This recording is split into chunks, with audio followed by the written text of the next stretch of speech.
Good morning, viewers. Today we are going to start our new course of physics, right? So सबसे पहले start करते हैं हमारे physics class 11 से and then class 12th and after that we will go to JEE and NEET, right? सबसे पहले हम बिल्कुल बेसिक से स्टार्ट करेंगे बच्चा, रूट लेवल से स्टार्ट, बिकॉज हम बिल्कुल बेसिक से स्टार्ट किए बिना जब तक हमें बेसिक कंसेप्ट्स क्लियर नहीं है we can't start with NEET and JEE.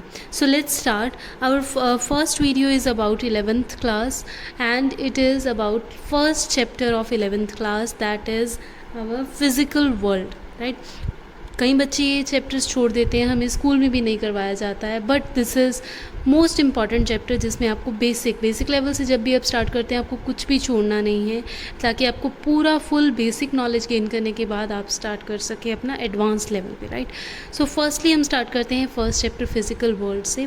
We must know कि साइंस क्या है. साइंस बेसिकली एक लेटिन वर्ड है साइंटिया, जिससे लिया गया है साइंस नाम, एंड इसका साइंटिया का मतलब होता है टू नो, किसी चीज़ को जानना, किसी भी फैक्ट को जानना, किसी भी चीज़ के बारे में नॉलेज गेट करना, राइट?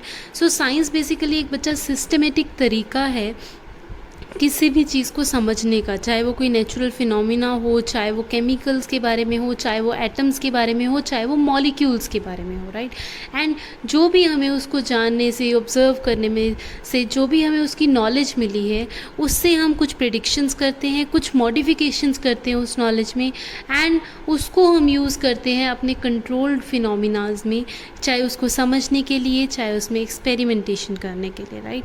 सो साइंस बेसिकली किसी भी चीज़ को एक्सप्लोर करना, किसी भी चीज़ के बारे में ऑब्ज़र्व करना, उसके बारे में फिर छानबीन करना और फिर उसके ऊपर रिपीटिंग एक्सपेरिमेंट करना, ताकि हम उसके फाइनल कंक्लूज़न के बारे में पता कर सकें कि जो भी हो रहा है किसी भी चीज़ के बारे में जिसके बारे में हम नॉलेज लेना चाहते हैं वो क्यों हो रहा है, राइट? एंड कुछ प्रेडिक्शंस करना, उसके बाद हम उन प्रेडिक्शंस को फॉल्सिफाई करते हैं कि क्या, या वेरीफाई करते हैं कि क्या वो प्रेडिक्शंस जो हमने की हैं अपनी जर्नी में वो प्रेडिक्शंस वैलिड हैं या इनवैलिड हैं, हमारे एक्सपेरिमेंट के साथ जा रही हैं, क्या हमें जो कंक्लूज़न मिल रहा है वो डिज़ायर्ड है, क्या वो फिजिबल है यूनिवर्सली, क्या वो एक्सेप्टेड रहेगा. सो स्टार्ट करते हैं. सो साइंटिस्ट बेसिकली बच्चे एक्सप्लोर करते हैं, रिसर्च करते हैं, राइट? सो उसके लिए एक स्पेसिफिक मेथड है, कुछ स्टेप्स हैं जो कि वो हम यूज़ करते हैं, एक सिस्टमेटिक तरीका रहता है. First step is scientific.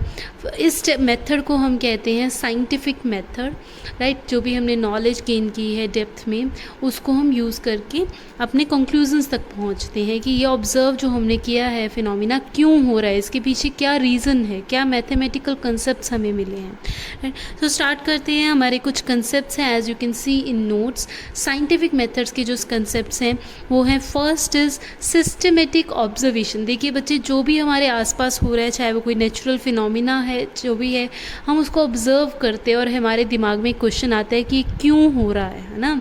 सबसे पहले साइंटिस्ट थे, उन्होंने ऑब्ज़र्व किया कि एक एप्पल जो है ट्री से फॉल हो रहा है डाउनवर्ड, है ना?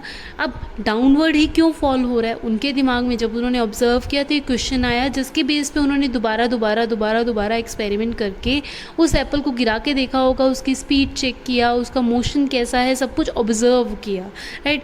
So first step is always systematic observation. Second step is always controlled experiment. अब एक बार जो फिनोमिना हो गया, हमने उसको ऑब्जर्व किया, उस पर हम कंक्लूजन नहीं निकाल सकते हैं, राइट?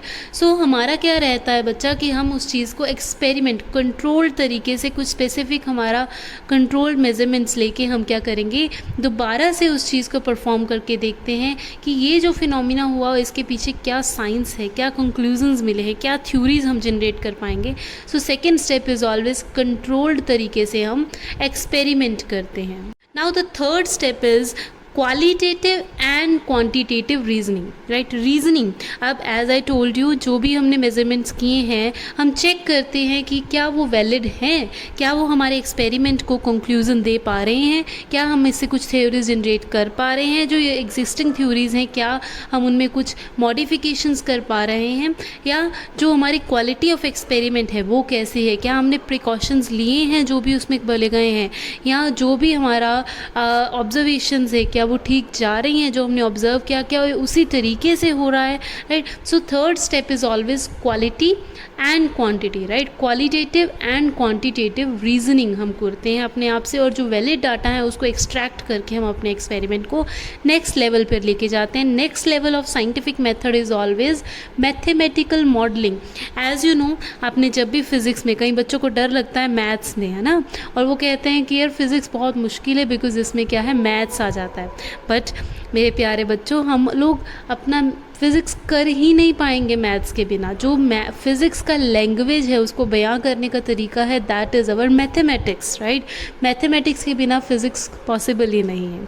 सो बेसिकली मैथमेटिक्स क्या है, ईजिली एक्सप्रेस करने का, फिज़िक्स को एक्सप्रेस करने का तरीका है। एज यू कैन सी, हमारा क्या है, मैथ्स से जो फिज़िक्स है हमारी बहुत ईजी हो जाती है, उसको डिस्क्राइब करना, उसको ईजिली अंडरस्टैंड करना, एंड उसको फिज़िकल जो प्रिंसिपल्स हैं हमारे उनमें अप्लाई करना, राइट। अगर आपकी अच्छी नॉलेज है मैथमेटिक्स में, देन आपको फिज़िक्स में पास होने से कोई नहीं रोक सकता, राइट। सो कुछ एग्जाम्पल लेते हैं, जैसे कि हमारे न्यूटन्स लॉ ऑफ ग्रेविटेशन सबने पढ़ा है कि यूनिवर्स में जितनी भी चीज़ें हैं, every object is attracting another object with a force F, and that force, ये हमारा थ्योरी में लिखा हुआ है, ये स्टेटमेंट है हमारा न्यूटन्स लॉ ऑफ ग्रेविटेशन का, विच इज सेइंग दिस कि जो फोर्स है, that force will be proportional to the product of the masses of both the objects which are attracting each other, and it will be inversely proportional to the square of distance d between them. एक आपको ये statement लिखी मिली है ना, और एक हमारा क्या है, हमने उसका मैथमेटिकल फॉर्मूला बना दिया, that force is proportional to m1 m2 in multiplication divide by d square, right, and that force is inversely proportional to square of distance between these two objects which are attracting each other, right, with masses m1 and m2. so ये चीज़ इसमें आप first नज़र में बच्चे कह सकते हैं कि हाँ ये चीज़ बता रहा है, इसको आपको पूरा पढ़ना पड़ेगा, एंड इट्स नॉट ईजी कि आप हमेशा फिज़िक्स को इस तरीके से पढ़ के ऑब्जर्व कर सको, समझ सको, राइट। सो मैथमेटिक्स क्या है, फिज़िक्स का लैंग्वेज है जो उसका डिस्क्राइब करने का, अंडरस्टैंड करने का, या किसी भी फिज़िकल प्रिंसिपल में अप्लाई करने को ईजी बना देता है। Next is verification, prediction and falsification of theories. अब हमने एक्सपेरिमेंट भी कर लिया, अपना मैथमेटिकल कंसेप्ट्स भी क्लियर कर ले, मैथमेटिकल फॉर्मूला भी बन गया है हमारा, राइट। अब हमने वैलिडिफाई भी कर दिया है उसको, बट फाइनल राउंड में जितना भी हमने जो भी फॉर्मूला बनाया है वो हमारा, फिज़िक्स में बच्चा ये चीज़ बहुत ज़रूरी है कि जो भी आप कंक्लूजन निकाल रहे हो वो यूनिवर्सल एक्सेप्टेड होना चाहिए, और हर ऑब्जेक्ट के लिए जिसकी भी आप बात कर रहे हो, चाहे उसका मास क्या है, चाहे उनके बीच में डिस्टेंस क्या है, उनके लिए वो एक्सेप्टेबल होना चाहिए, right. So final round of verification क्या रहता है कि हमारी जितनी भी आप जो भी अपनी थ्योरी दी है, जो भी अपनी लॉ दी है, वो क्या है, यूनिवर्सली एक्सेप्टेड होनी चाहिए और सही होनी चाहिए। जितने भी ऑब्जेक्ट्स हैं, या चाहे वो किसी भी प्लेस पर, दुनिया के किसी भी प्लेस पर पड़े हैं, उनके लिए वो क्या होनी चाहिए, आपका वेरीफाई करना चाहिए, वो वैलिड होना चाहिए। जैसे कि न्यूटन्स ग्रेविटेशन लॉ का हम एग्जाम्पल लेते हैं, तो वो क्या है, यूनिवर्सली ट्रू है, चाहे किसी भी प्लेस पे आप चेक कर लो, चाहे किसी भी आप दो ऑब्जेक्ट्स के बीच में चेक कर लो, राइट। सो किसी भी टाइम पे चेक कर लो, वो यूनिवर्सली एक्सेप्टेड है। नाउ हमारे बेसिक जो main, as you know, science की 3 ब्रांचेज है बच्चे, physics, chemistry and biology. So इस हमारे व्यू में हम क्या पढ़ेंगे, अपना में हमारा फिज़िक्स के बारे में पढ़ेंगे। सो फिज़िक्स बेसिकली हमारा क्या है, हम यूज़ करते हैं फिज़िक्स एक बेसिकली नेचुरल इवेंट्स को, या नेचुरल फिनोमिना जितने भी हमारे आसपास हो रहे हैं उनको स्टडी करने का एक हमारा बुक है, राइट, सब्जेक्ट है। सो फिज़िक्स बेसिकली हमें बताता है कि नेचर में जितने भी फिनोमिनाज हो रहे हैं, क्यों हो रहे हैं, उनके पीछे क्या स्टडी है, क्या थ्योरीज़ हैं उनके पीछे, राइट। सो केमिस्ट्री में हम बेसिकली पढ़ते हैं बच्चा केमिकल्स के बारे में, एटम्स के बारे में, रिएक्शंस के बारे में, राइट।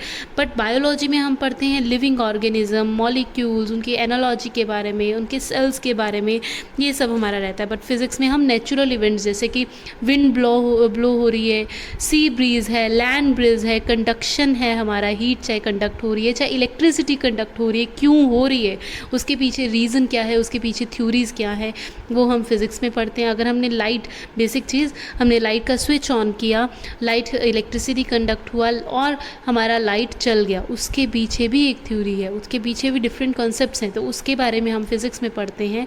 मैग्नेट्स कैसे अट्रैक्ट करती हैं, मैग्नेटिक फील्ड क्या होता है वो हम पढ़ते हैं फिज़िक्स में।